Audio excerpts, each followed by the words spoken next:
Good morning viewers and welcome back to my channel Hindi serial story review पर मैं आप सबके सामने ये रिश्ता क्या कहलाता है सीरियल्स के एक नए एपिसोड लेके आ गई हो। तो चलिए देखते हैं इस एपिसोड में क्या होता है। इस एपिसोड की स्टार्टिंग में हम लोग देखते हैं कि आबिरा ने एलएलबी पढ़ने के लिए जो कॉलेज ज्वाइन किया था उस कॉलेज में अरमान भी लेक्चरर पोस्ट पे ज्वाइन किया है। और ये बात जब आबिरा को पता चलती है तब वो कॉलेज नहीं मतलब क्लासरूम छोड़ के जाने वाली थी। तब अरमान ने ये बोल के रोक दिया कि मेरा क्लास में कुछ रूल्स है। रूल नंबर 1, मैं बोलूँगी तभी ये मेरा क्लास की छोड़ के बीच रास्ते पे जा सकते हैं। अगर मेरे बोलने के बावजूद भी कोई जाएगा तो उनका मार्क्स कट हो जाएगा। ये सुनने के बाद आबिरा आके उधर बैठ जाती है। रूल्स नंबर 2, मेरे क्लास में कोई भी फ़ोन यूज़ नहीं कर सकते। फ़ोन को साइलेंट करना पड़ेगा और नहीं तो स्विच ऑफ करनी पड़ेगा। अगर आप लोग कोई काम कर रही हो तो उसको ध्यान से कीजिए, मन लगा के कीजिए। अगर वो पढ़ाई हो और प्यार। किसी को लगता है मैं खड़ूस हूँ पर मैं उतनी भी ज़्यादा बुरा नहीं हूँ। और अगर आप लोगों को अपनी मंजिल के रास्ते तक पहुंचना है तो प्यार के रास्ते पे चलना ही पड़ेगा। और तभी क्लास के एक स्टूडेंट बोलते हैं कि आपका जो गर्लफ्रेंड या फिर वाइफ होगी वो तो बहुत ज़्यादा खुशनसीब होगी कि आपको उसको आप जैसा पति मिला। तब अरमान ये बोलती है कि फ़िलहाल वो तो मुझसे बहुत ज़्यादा नाराज़ है पर मुझे पता है ये नाराज़गी की बदल बहुत जल्दी ही टूट जाएगी और उसको रियलाइज़ होगी कि वो मुझे कितना प्यार करती है। और ट्रस्ट में वो मुझे बहुत बहुत ज़्यादा प्यार करती है। और तभी क्लास के सब लोग चीखने लगती है और अरमान बोलते हैं कि चलिए आज अभी अटेंडेंस लेते हैं। और इसके बाद हम लोग देखते हैं कि अरमान जब क्लास की अटेंडेंस ले रही होती तब आबिरा की नाम जब पुकार रही थी तब आबिरा ने मन ही मन में बोल रही थी ना मैं खुद तुमसे बात करूंगी और ना ही मैं कुछ रिस्पॉन्स करूंगी। तब अरमान ये बोलती है कि अगर कुछ स्टूडेंट मेरे अटेंडेंस को रिस्पॉन्स नहीं करते तो मैं उनको एब्सेंट कर दूंगी। तब आबिरा ने अपने हाथ ऊपर कर लेती है। और इसके बाद हम लोग देखते हैं क्लास में कुछ लड़कों बातें कर रही होती और आबिरा भी अपने बुक पे खोई हुई थी। तब अरमान ने क्या किया, अरमान ने वो एक चौक के टुकड़े उस लड़के के ऊपर फेंका था और आबिरा के ऊपर लग गई थी। तब आबिरा वो अद्दा करके चीख रही होती। तब अरमान बोली थी मैं ये चौक उस लड़के के ऊपर छोड़नी चाहती हूँ पर गलती से तुम्हारे ऊपर लग गई थी। मैं कभी भी तुम्हें जानबूझ के हर्ट नहीं करना चाहती थी। I am sorry. और इसके बाद हम लोग पोद्दार फैमिली को देखते हैं। मासा बहुत ज़्यादा गुस्से में है, वो नाराज़ है कि अभी अरमान ये क्या कर रहे हैं। उस लड़की के चक्कर में अपनी काम को छोड़ दिया, अपने केसेस को अभी इतने ज़्यादा केसेस को कौन सॉल्व करेगा। तब सब लोग बोलते हैं कि नहीं अरमान सब कुछ कर लेगा क्योंकि वो बहुत ज़्यादा इंटेलिजेंट है और वो थोड़ी ही ना परमानेंट के लिए कॉलेज ज्वाइन किया है, वो तो सिर्फ आबिरा को मनाने के लिए ज्वाइन किया है। वो फैमिली बाकी मेंबर्स तो बहुत ज़्यादा खुश है बट संजय खुश नहीं है। तब वो मासा को बोलते हैं कि अगर इतना ही प्रॉब्लम है तो मैं कैसे सॉल्व कर लूँगी। पर वो लोग बोलते हैं कि नहीं अगर कुछ प्रॉब्लम है तो रोहित और रूही है ना वो लोग हेल्प कर लेगा। और आप जो ये काम की बात कर रहे हैं ना वो मासा से आप खुद अकेले में ही बात कीजिए। अरमान के पापा और मम्मी तो बहुत खुश है क्योंकि उनके बेटा अपनी बहू को घर में वापस लाने के लिए कॉलेज ज्वाइन किया है। उसके पापा ये भी तो बोल रहे होंगे क्योंकि आज कॉलेज में शायद बहुत ज़्यादा धमाल हो रही होगी क्योंकि मेरा आशिक बेटा जो उधर पहुंच गई है। पहले भी ऐसे किया होता जब मैं और आबिरा बाहर रहती थी तब अरमान कपड़े ही नहीं बदलती, 2-3 दिन में सिर्फ आबिरा के लिए उधर ही बाहर खड़ी रहती थी। कभी उसको हंसाती थी, कभी रुलाती, कभी रिक्वेस्ट, कभी धमकाती थी, सब कुछ कर रही थी। ये सब सोच के वो लोग बहुत ज़्यादा खुश हो रही थी।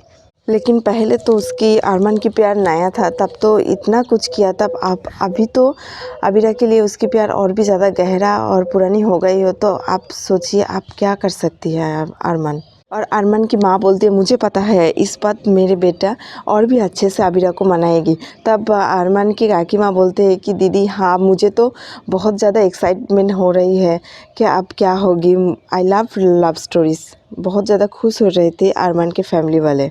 और इस तरफ हम कॉलेज में देखेंगे कि आबिरा बहुत ज़्यादा गुस्से में थी और आबिरा कॉफ़ी पी रही होती। तब देखते हैं कि कॉफ़ी ठंड कैसे हो गई और वो निशाना लगा रही थी और उधर अरमान आके उनका कॉफ़ी चेंज कर दिए हैं और बोल रही थी कि नहीं कॉफ़ी अपने आप कैसे गर्म हो गई है। नहीं कॉफ़ी तो पहले से ही अच्छे थे, अगर कुछ ख़राब है तो तेरी दिमाग है आबिरा, तू पढ़ाई पे फोकस कर और कुछ पे नहीं, कुछ पे भी ध्यान मत दे। अरमान को छोड़ पढ़ाई पे फोकस कर। और ये सोच के बहुत ज़्यादा गुस्सा निकल रही होती है और अरमान भी पीछे से देखते हुए उनको बोल रही थी कि आबिरा अपने गुस्से को निकल दो, अगर तुम अपने गुस्से को निकल दोगी तो तभी ना प्यार दिखेगी। मुझे पता है एक दिन तुम खुद डिवोर्स पेपर को फाड़ दोगे और मेरे पास वापस आओगे। और तभी उधर एक लड़की आके पूछती है कि हाय, तुम आबिरा हो ना, आज ही कॉलेज ज्वाइन किए हो, तो चलो एक साथ में लंच करते हैं। पर आबिरा बोलते कि नहीं, नो थैंक्स, मुझे भूख नहीं है, मुझे खाना नहीं है। तब अरमान देखती है कि वो भूखा रहते हैं, इसीलिए एक वेटर को बोलते हैं कि तुम जाके उधर बोलो कि मेरे बेटे ने एग्ज़ाम्स पास किए हैं बोर्ड की, तो इसीलिए इस खुशी में सबको खाना खिला रही हूँ। तो आबिरा बोलती है ओ अच्छा, ऐसी बात है क्या, तो पहले बोलना चाहिए है। तब वो खाना लेती है और बहुत ज़्यादा खुश होती है और उनको बधाई देती है। और आबिरा वो खाने ही वाली होती, तब उसको याद आ जाती है कि पहले भी अरमान ने ऐसे बोला था। उधर अरमान को जब देखा तो उसको पक्का पता चल गया कि ये तो अरमान ने ही भेजी है। तब आबिरा उधर से गुस्से से चली जाती है। पर उधर कुछ बॉयज़ और सर बात कर रहे होता, तब बोल रहे थे कि आई लाइक हर, मुझे वो तो बहुत पसंद है, पर मुझसे उससे डर भी लगता है। तब अरमान गुस्से में बोलते डर कर ही रहे वरना। तब अरमान देखते हैं कि ये पब्लिक प्लेस है, बोलते हैं कि पढ़ाई पे ध्यान दो, इस सब बातों को ज़्यादा मन में मत लाओ, फ्री से एडवाइस दे रही हूँ, वो अच्छे से ले लो। और उधर से अरमान भी चली जाती है। और इधर हम लोग देखते हैं कि उनके घर वाले अरमान के काम को लेकर बहुत ज़्यादा परेशान थे, एक पर एक केसेस आ रही होती उनकी। और इसके बाद हम लोग देखते हैं कि आबिरा जब लाइब्रेरी में पढ़ाई करनी होती तब उधर अरमान भी पहुंच जाती है। अरमान बोलते हैं कि मैं तुम्हें कभी डिस्टर्ब नहीं करूँगी, नाराज़ नहीं करूँगी। पर आबिरा मन ही मन में ये बोलती है कि मैं तुमसे बहुत ज़्यादा नाराज़ हूँ, मैं तुमसे पहले बात नहीं करूँगी, इनफैक्ट कभी भी बात नहीं करूँगी। ये सब बल्कि उधर से जाने ही वाली है आबिरा, तब देखते हैं कि लाइब्रेरी का दरवाज़ा बंद हो गए हैं। तब अरमान आके उधर चीखते हैं कि दरवाज़ा खोलिए प्लीज़, कोई है। आबिरा ये सोचते हैं कि ज़रूर ये दरवाज़ा अरमान ने ही बंद करवाया होगा। वो दोनों मन ही मन में बात कर रही होती, पर वो दोनों एक दूसरे को कुछ नहीं बोलती। अरमान और आबिरा दोनों ही बाहर से अंदर से बहुत ज़्यादा चीख रही होती कि प्लीज़ कोई दरवाज़ा खोलिए। तब बाहर कोई स्टूडेंट आते हैं और बोलते हैं कि अंदर जो कोई भी है, आप प्लीज़ घबराइए मत, हम लोग कुछ ना कुछ करते हैं, ये दरवाज़ा खोलने की कोशिश करते हैं। और इसके बाद हम लोग देखते हैं कि अरमान की दादी साहब बहुत ज़्यादा गुस्से में है, अरमान बहुत ज़्यादा लापरवाही हो गई है। तब अरमान की माँ बोलते हैं कि माँ साहब वो कैसे लापरवाही हो सकती है, अरमान तो कह दिया था उनके क्लाइंट को मैं वो कुछ दिन ऑफिस नहीं आ सकती। लेकिन मनोज भाभी से पूछते हैं कि अरमान कुछ दिनों के बाद आके अपने क्लाइंट से तो मिल लेगी, पर आबिरा के क्लाइंट के इतने ज़्यादा कॉल आते हैं, मैं आबिरा की क्लाइंट को क्या करूँगी, वो उसको लेके मैं बहुत ज़्यादा परेशान हूँ। तब अरमान के पापा बोलते कि वो तो पूछेंगे ही, क्योंकि उनको पता है ना आबिरा कितने ज़्यादा अच्छे वकील है, कितने ज़्यादा टैलेंटेड लड़की है। और तब इधर अरमान की माँ बोलते हैं कि मासा आप चिंता मत कीजिए, आप वो दोनों बच्चे जब एक होगी तब सब कुछ संभाल लेगी। तब संजय ये बोलते हैं कि नहीं, एक भी ज़माना था जब अरमान आबिरा कोई भी नहीं था, तब भी फॉर्म्स चल रही थी। पर अरमान के पापा बोलते हैं कि अभी वो ज़माना बदल गई है, अभी ये ज़माना अरमान और आबिरा के हैं, वो दोनों ही संभाल लेगी सब कुछ। और इसके बाद फिर हम लोग देखते हैं कि अरमान और आबिरा जो लाइब्रेरी में बंद हो गए थे, तब आबिरा ने उधर कुछ हथौड़ा ढूंढ के दरवाज़ा तोड़ने की कोशिश कर रही होती। तब उधर अरमान ये बोलते हैं कि तुम्हें मुझे मेरे साथ रहना पसंद नहीं है और तुम्हें कुछ खर्च भी आ जाए ये मुझे मंजूर नहीं। और वो दोनों एक दूसरे की तरफ देख रही होती और पुरानी बातों को याद कर रही होती। इधर हम लोग देखते हैं जब मैडम आके वो लाइब्रेरी का दरवाज़ा ओपन करती है, तब देखते हैं कि अरमान और आबिरा चेन से अटकते हुए एक दूसरे के ऊपर गिर जाती है और सब लोग हंसने लगते हैं। मैडम सबको बोल देती है कि ये दोनों हस्बैंड वाइफ है, पर मैडम ये भी बोलते हैं कि इस कॉलेज की कुछ रूल्स है, वो रूल्स आप लोगों को फॉलो करनी है। एक ही फैमिली से हम 2 मेंबर्स को अलाउ नहीं करते हैं, अगर अलाउ किए हैं तो उसका डिस्टेंस मेंटेन करनी है।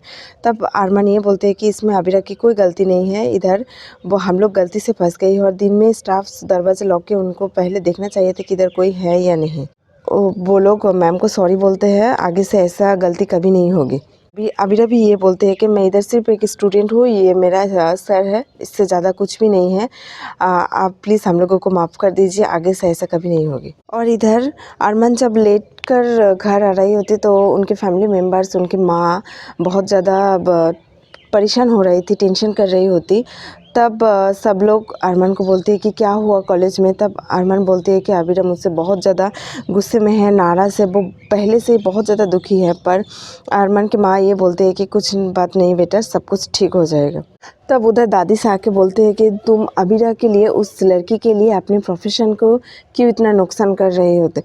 दादी साहब बहुत गुस्से में अरमान को कुछ भी बोलते हैं और अरमान बोलते हैं कि अबीरा के लिए अगर मुझे कॉलेज ज्वाइन करनी पड़े और कुछ भी करनी पड़े, मैं सब कुछ करूँगी दादी साहब। तब दादी साहब ये बोलते हैं, आज तुम्हारे पास जो कुछ भी है, नाम पैसा, सब पोदर फॉर्म की वजह से, हमारी फॉर्म की वजह से, ये मत भूलो। तब अरमान के पापा बोलते हैं कि अगर अरमान आज किसी मुकाम पर पहुंचा है तो सिर्फ अपनी टैलेंट के लिए, खुद के लिए। तब दादी से ये बोलते हैं कि उस लड़की के लिए तो अपनी फॉर्म को ठुकरा दोगी, अपनी फॉर्म के बारे में नहीं सोचोगी।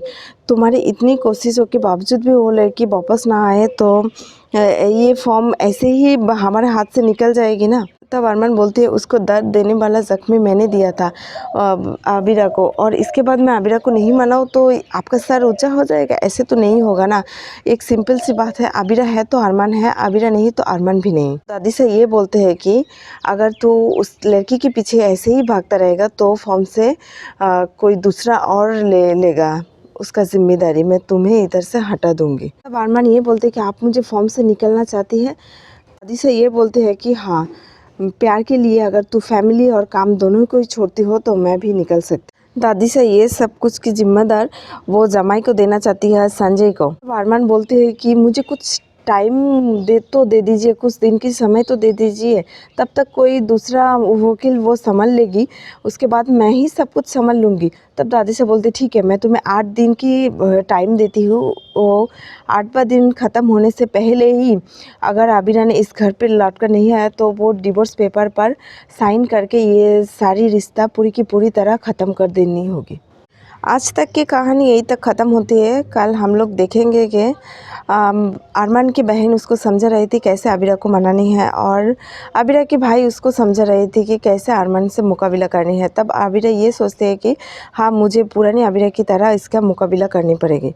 सो फ्रेंड्स, अगर आप लोगों को मेरी वीडियो अच्छी लगी हो तो लाइक और कमेंट कर दीजिए, और आप लोगों को ऐसे ही डेली अपडेट चाहिए हो तो मेरे चैनल को सब्सक्राइब कर दीजिए। तब तक के लिए आप सब लोग सुस्त रहिए, सावधान रहिए। Bye bye.